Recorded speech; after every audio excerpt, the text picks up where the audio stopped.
Thank you, Michael. That was really lovely and calming.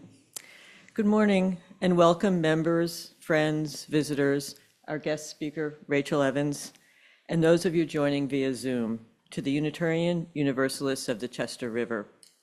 We come together as an intentional community gathered around our mission to support each other's individual spiritual journeys and to inspire, inform, and support all who seek a more equal and just community. We are pleased that you are with us here this morning. I'm Joan Caivano, your service leader today. We are pleased to welcome back to the pulpit this morning Rachel Evans, whose topic is The Question That Remains, Jonah and the Patient Work of Healing. Rachel Evans is a seminarian at Duke Divinity School and a chaplain in the U.S. Army Reserve. Her career as an educational nonprofit executive has been devoted to figuring out how relationships, communities, and institutions can shape us for the better, leading mission-driven organizations through periods of growth and transformation. She lives in Brookland neighborhood of Washington, D.C. with her wife and 2 children, where Eileen and I used to live for about a year, and it's a lovely neighborhood. We thank you, Rachel, for sharing your message with us today. And we are grateful to Michael Casey at the piano, our tech team, David Beeler, Dave Hart, and Michael Morris, the talented Vita Morley, who creates our most beautiful flower arrangements, and the volunteers, as noted in your order of service, who make this and every Sunday morning possible. I just have a few announcements this morning, and they're really more just reminders. Tomorrow, for those of you who signed up, October 27th is the first Chalice Circle meeting at 10 a.m. here in the church library. And next Saturday, November 1st, is the All Saints' Day Memorial Service at 5 p.m., followed by the multi-generational game night. And then the next day, on November 2nd, tickets go on sale for the ever-popular UUCR Soup Sampler fundraiser to be held on December 12th. Now, please join me as I light the chalice as we read together. Oops, I guess I should take this with me.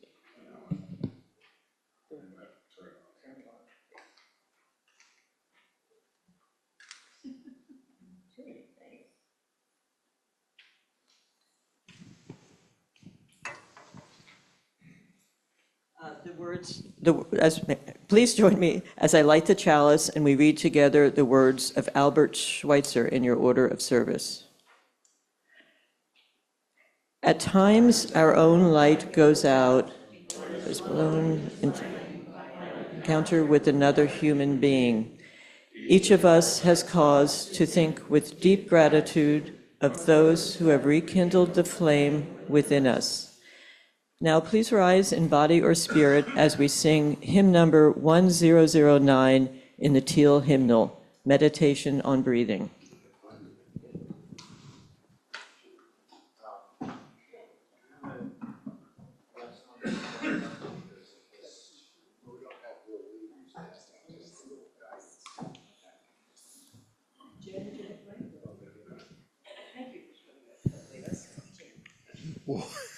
What I think works well for this particular hymn is the congregation at large singing the first line. Yeah, that's the main melody. Right. It's, and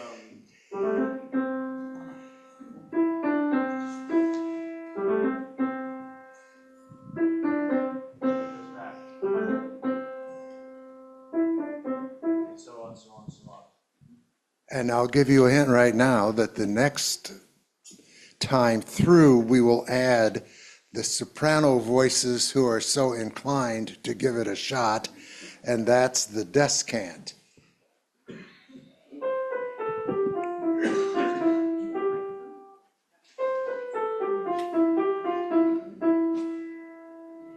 Okay, I'm sure you've got that. And the third line is pretty easy. All the guys can join in the drone part.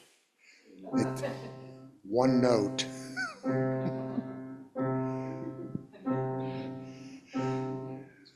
I suggest that as a group, we all sing the melody line through once, and then the second and third times through, we can experiment with the descant and drone.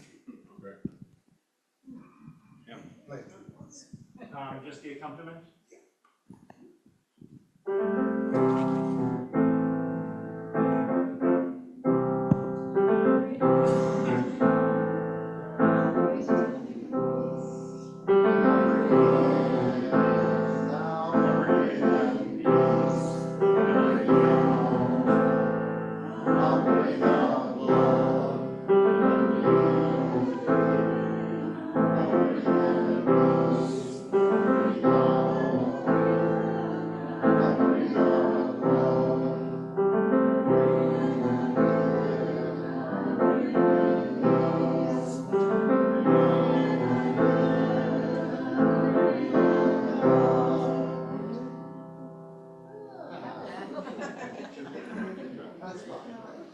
Standards are very low.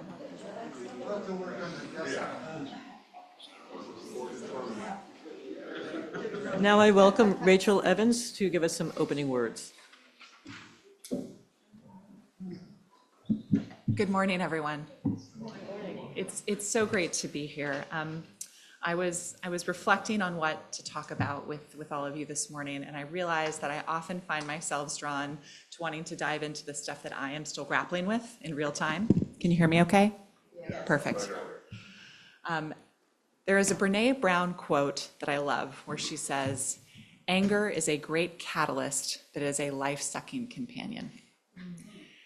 And I have been reflecting recently on how many things I am consuming that are making me angry on a regular basis right now. And what is the role of that anger? Where does it go from being a catalyst that keeps us focused on justice and doing goodness and caring about making the world more aligned with our values? And where does it just become a life-sucking companion that actually feels debilitating, that feels frustrating, that actually just causes the worst parts of who we are to sit on our front door? And so I'm excited to dive in to that theme with all of you today. Thank you for having me. And now Rachel will lead us into meditation.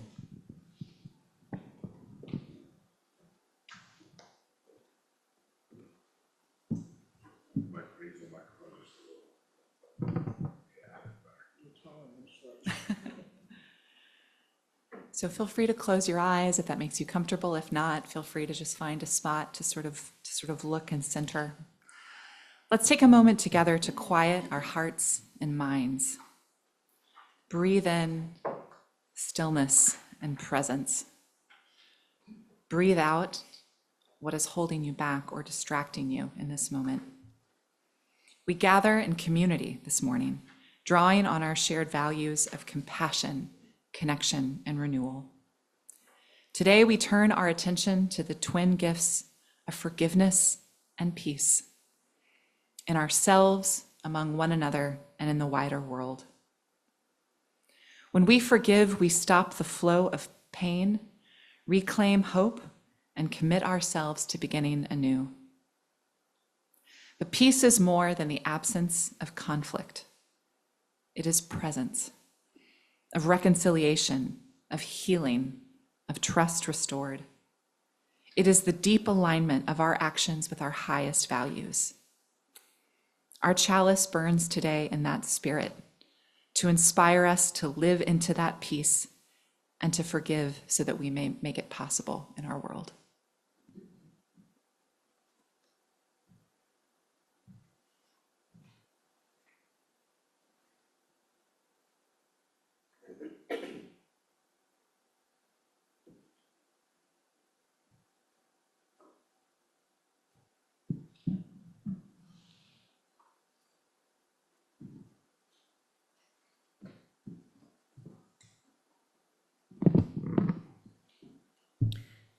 As we care for each other here today, let us also care for the church, its mission and programs. Please give as you forgive also, but please give as you are able, for now we are the keepers of the flame.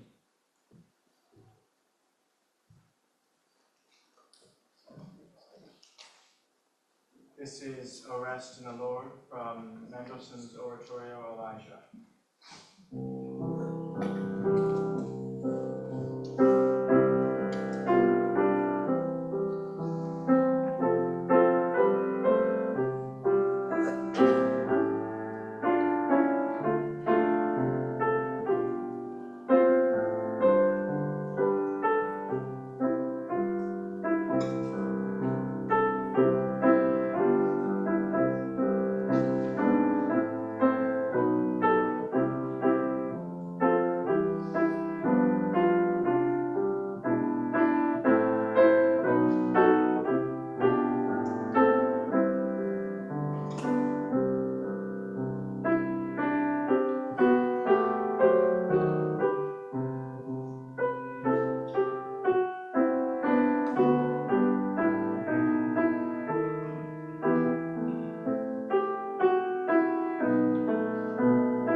For these gifts generously given, we are truly thankful.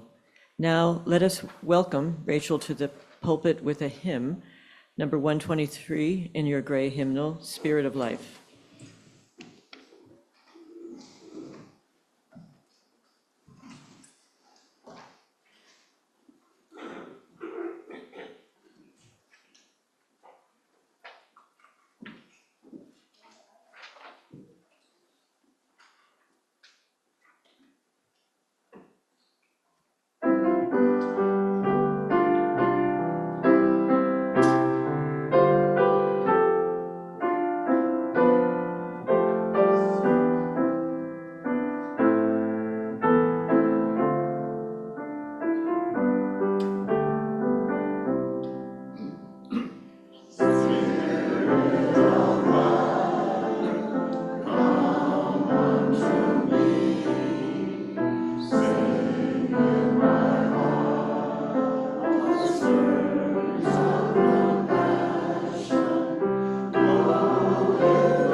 So I want you to imagine that you are standing in line at the grocery store after a long day.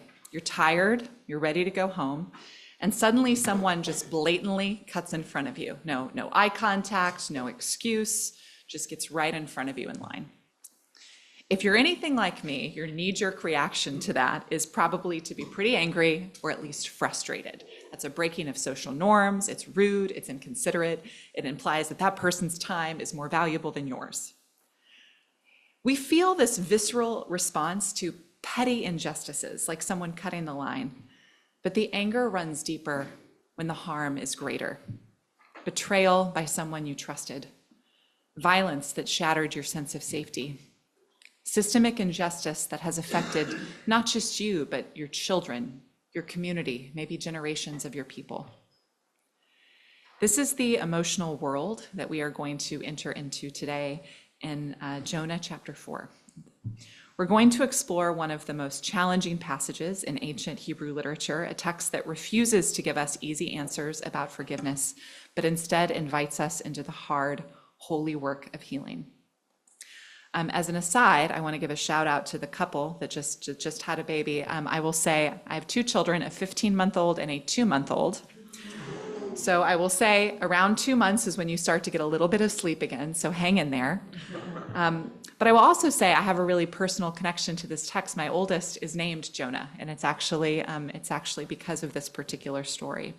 When my wife and I chose this name, it was because of the complexity of this text. We were drawn to a story that doesn't offer simple answers. It sits with anger and grief and refuses to rush towards resolution. In a world that often demands that we choose between justice and mercy, this ancient parable suggests something more nuanced, and I would argue more true to our lived experiences. Before we dive in, I want to be clear, I'm not asking you to accept the Bible as some sort of divine revelation. What I am suggesting is that this is an ancient wisdom story. It was written as a satirical parable, even in its day. And I think it contains profound insights around the human condition that remain relevant millennia after it was written. If you grew up in a tradition that read the Bible, when you hear the word Jonah, you will probably think of the fish. Sunday school flannel boards and children's books often focus on that dramatic part of the story. But if we stop there, we would miss what I consider to be the most relevant and exciting part of this message. For those of you who aren't familiar with the text, here is what leads us into chapter 4. The divine voice calls Jonah to go preach to the city of Nineveh, urging its people to change their violent ways. But the prophet Jonah refuses, and he flees in the opposite direction on a ship.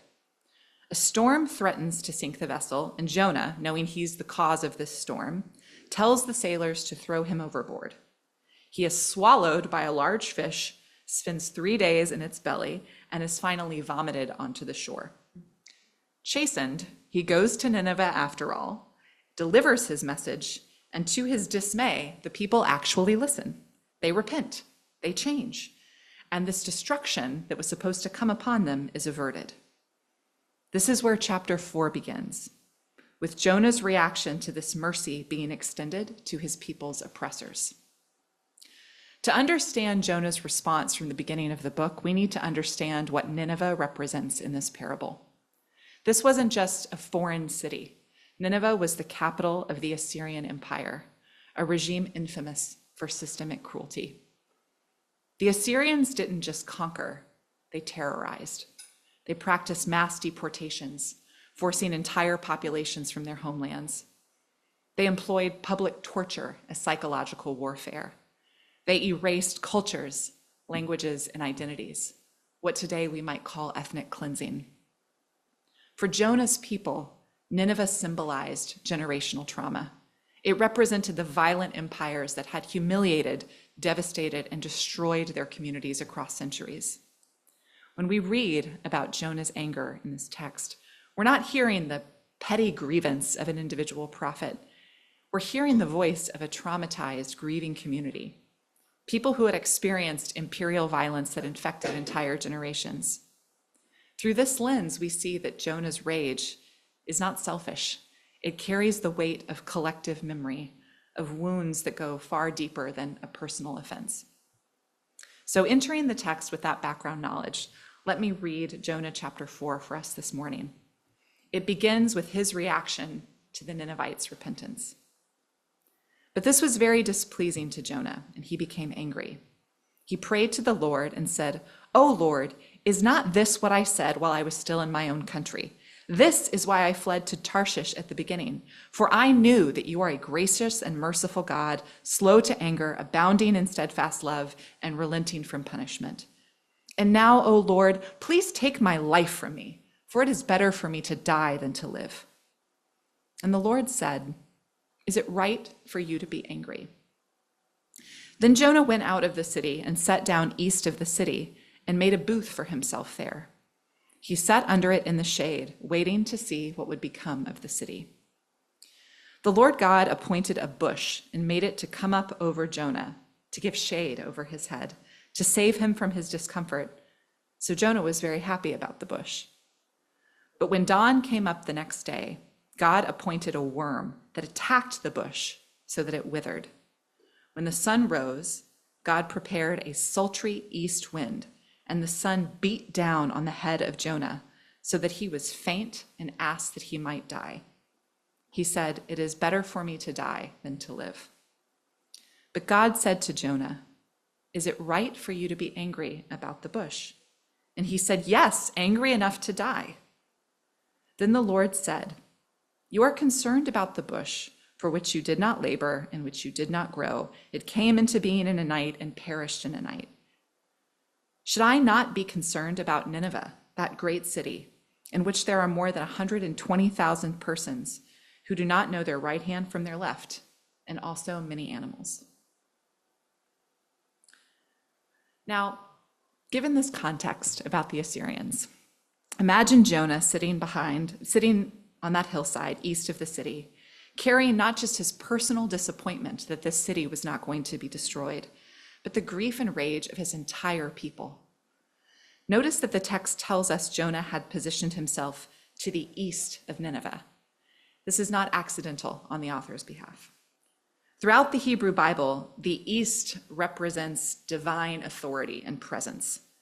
The divine placed cherubim to the east of Eden's entrance. Priests threw offerings eastward towards the divine presence. In the book of Ezekiel, the glory of the sacred comes from the east and enters the temple through the eastern gate. By setting up his booth to the east of Nineveh, Jonah was symbolically placing himself in the position of ultimate judge. He was attempting to assume the authority to determine who deserves punishment and who deserves mercy, waiting to see what would become of the city as if he had the right to determine its fate. But the story responds with a sultry east wind that beats down on Jonah's head. East winds in these texts often represent judgment itself, associated with famine and destruction. It's as if the narrator is saying, you want to occupy the position of ultimate authority, but let me remind you that you do not hold it. This is the weight of Jonah's trauma, that longing for justice, that desperate need to believe that his people's pain mattered, but also the dangerous temptation to take it a step further and assume that he could determine who deserved mercy and who deserved judgment. What I appreciate most about this text is that it ends in a question. That is the end of the book. Should the divine voice be concerned about the people of Nineveh? The reader doesn't actually get that question answered. Why? Why did the author choose to end this parable in this way? I would argue it's because the story refuses to force Jonah or us into giving the right answer before we're ready.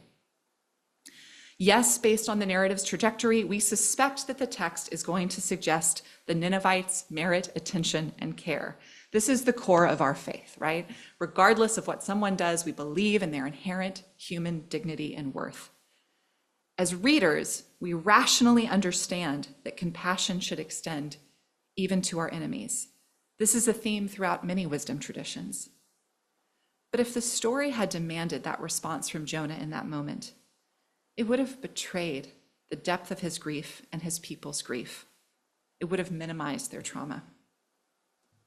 When others in our lives rush us to forgive or to move on before we're ready, they're essentially saying, I either can't or won't enter into the heaviness of the emotions that you carry. So I'm going to give you the right answer and move on. This is a betrayal of connection. It's an abandonment that's actually disguised as piety and wisdom. But this story does not do that. The text leaves the question open, offering patience, presence, and spaciousness for the long work of healing. It validates Jonah's anger as understandable, even righteous, while gently challenging the limitations of his perspective.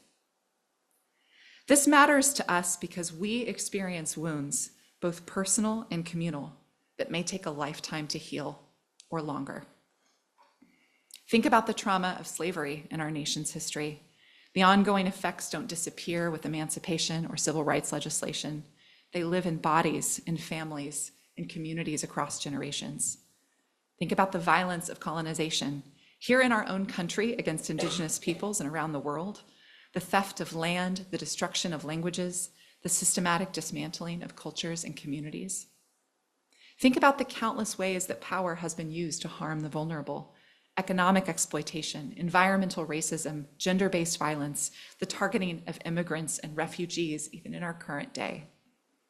These are not individual wounds that can be healed through personal devotion or therapy alone, although those have their place. These are communal wounds, systemic injuries that require communal acknowledgement, systemic change, and the patient, ongoing work of justice alongside mercy. The story honors that reality. It walks us through these histories, not around them.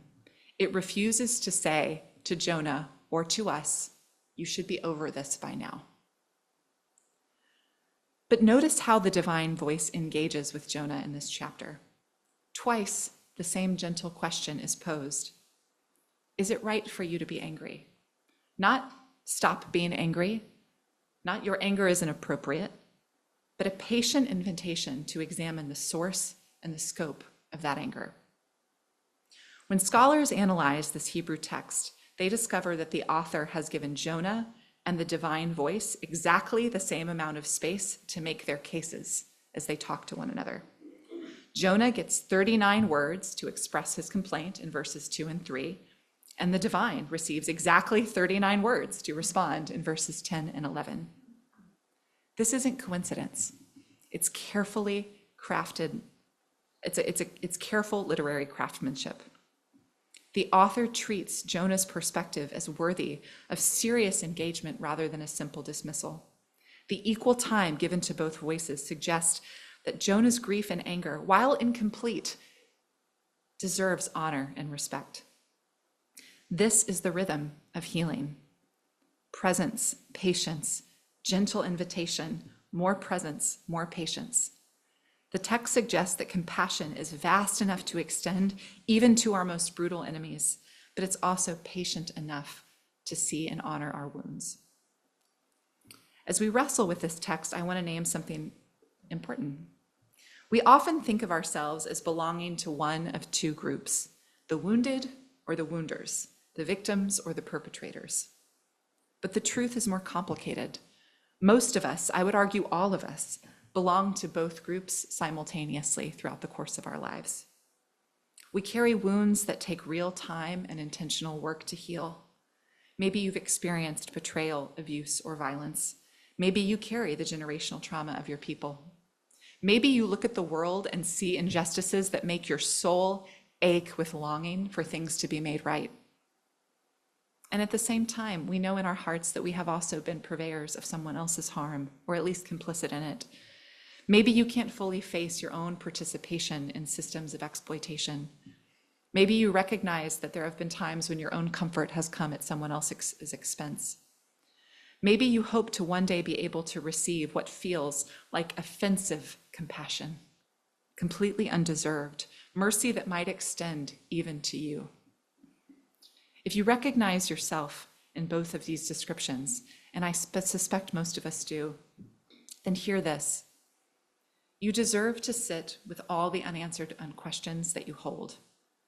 Your anger, when it comes from a place of longing for justice, is valid and important. You deserve companions who will walk with you through the slow work of healing without rushing you towards premature peace. And the same wisdom that refuses to rush the wounded towards forgiveness also refuses to abandon those who have caused those wounds. Patience extends in all directions. The possibility of transformation and repair is vast enough to encompass even our darkness and our apathy. As we near the end of our time together, I want to share a prayer written by someone who understood both the need for justice and the possibility of forgiveness in ways that most of us can barely imagine. Archbishop Desmond Tutu led the Truth and Reconciliation Commission in a post-apartheid South Africa. After decades of the brutal apartheid system, systemic racial oppression that affected every aspect of life for millions of people, Tutu was tasked with helping a nation face its history of violence and find a path toward healing.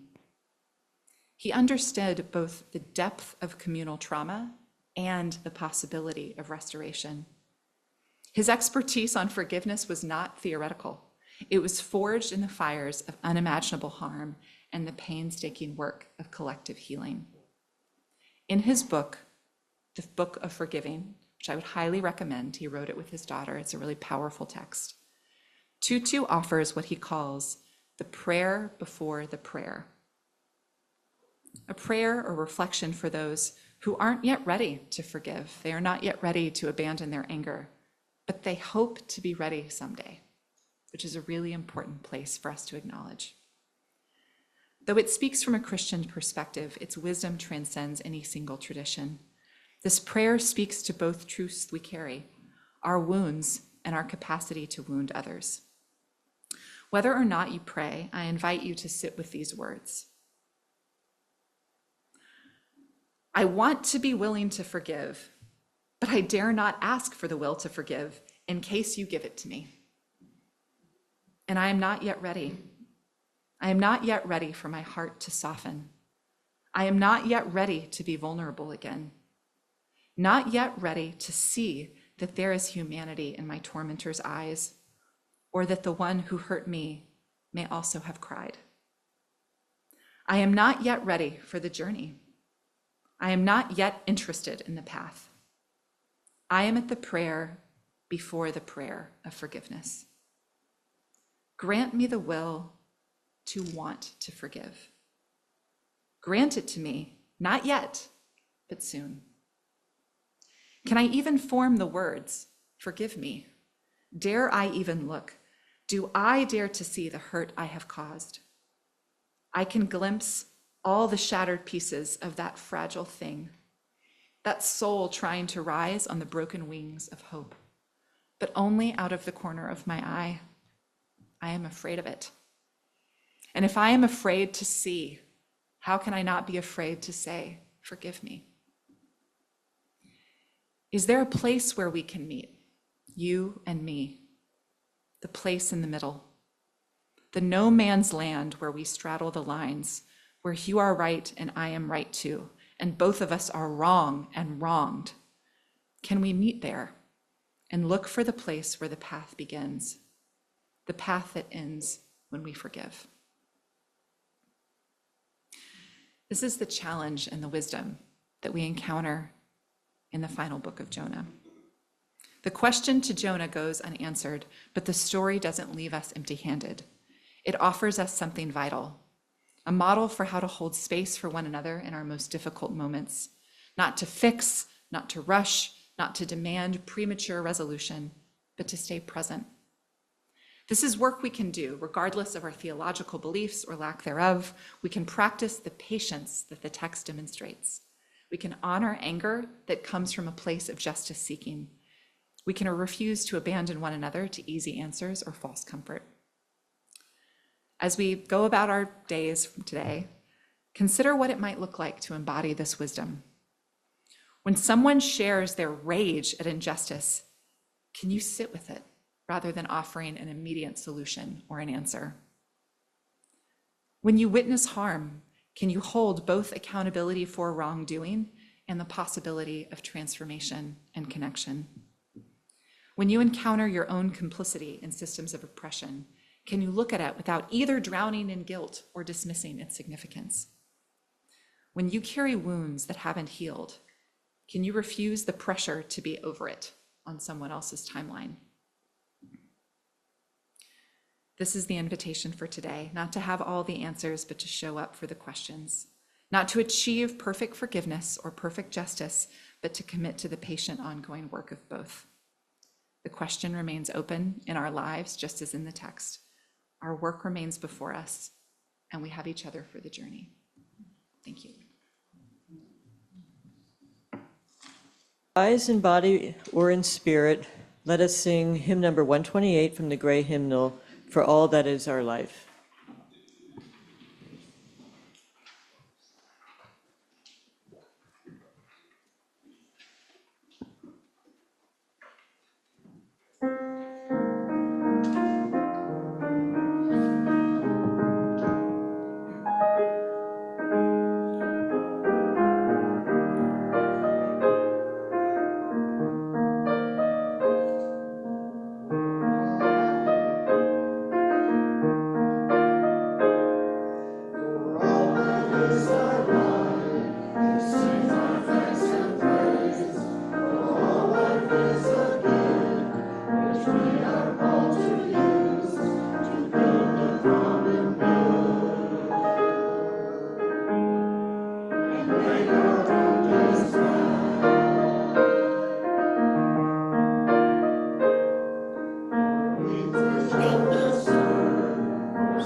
I'll be brief, but I just want to say thank you so much for having me this morning. I so enjoyed this discussion, and I hope we all encourage each other as we figure out how we are supposed to show up in the world as we have it, both with our immediate neighbors, the folks that we get to touch and interact with and see every day, as well as being citizens of a global community and figuring out how to play a role that is advancing peace and justice. Thank you.